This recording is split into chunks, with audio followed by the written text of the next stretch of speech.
Hi guys! Welcome to my channel, Mommy Granny's Vlog. For today's video guys, nandito ako sa kwarto. Medyo not feeling well, tumutulo yung aking sipon.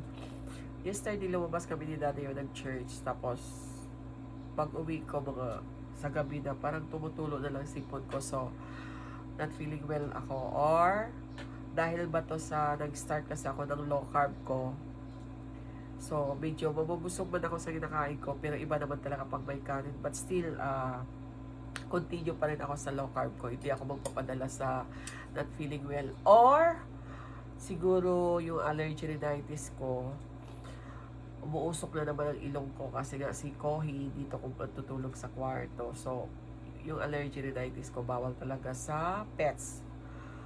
So, either lang talaga kay Kuhi, kaya na naman umuusok yung ilong ko, yung allergy rhinitis ko, or weak ang aking immune system kasi hindi na po ako nagra-rise since March 27. At panoorin nyo rin yung video ko na yon kasi doon po ako nag-start, naglo-low carb ako. Pag naglo-low carb para, pwede kang kumain lahat-lahat, kahit kainin, kahit ano, except lang talaga sa mataas yung calories ba o low carb ba, ano bang tawag, kasi may bagong akong pina-follow ngayon na doktora. So, ang una talagang tinanggal ko muna is rice lang. So, ngayon, since not feeling well tayo, dito tayo kumain sa kwarto, nag-iinarte tayo. So, ipapakita ko sa inyo guys yung pagkain ko. So, yan, dito mo i-video sa pagkain ko yan. So, lagi po akong may eggs, guys. Kasi ito yung nakikita ko kay Dr. Prezi. Lagi talaga siyang may eggs. Sunny side up eggs. Wala po tong salt pag luto. Pero since lagi ko nga itong pinagmalaki na talagang nag-mix po ako ng garlic, salt, and parsley. So, ito na pong nilalagay ko dyan para magkalasa. And then, meron tayong bacon.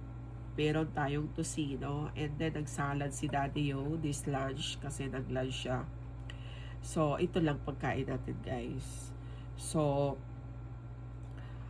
masarap siya. Ito na yung low carb na tinatawag, pero masarap to na hindi ka masyado mabubusog kasi walang rice. Guys, ganito lang guys ang life ko ngayon. Sana makayanan ko talaga ang walang rice. Tapos isusunod ko na naman yung ibang mataas ang calories like fries. Although masarap siya. Actually, kung naglo-low carb ka, magastos ka eh. Kasi pag may rice ka, is ito lang ulam mo o itlog lang, okay na.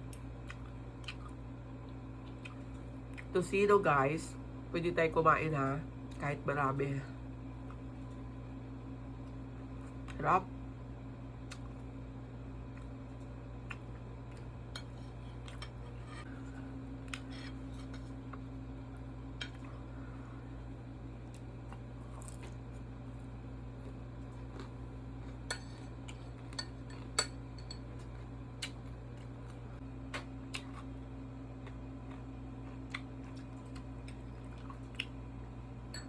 Ayan guys, sabayan nyo ako sa aking journey, sa aking paglo-low carb.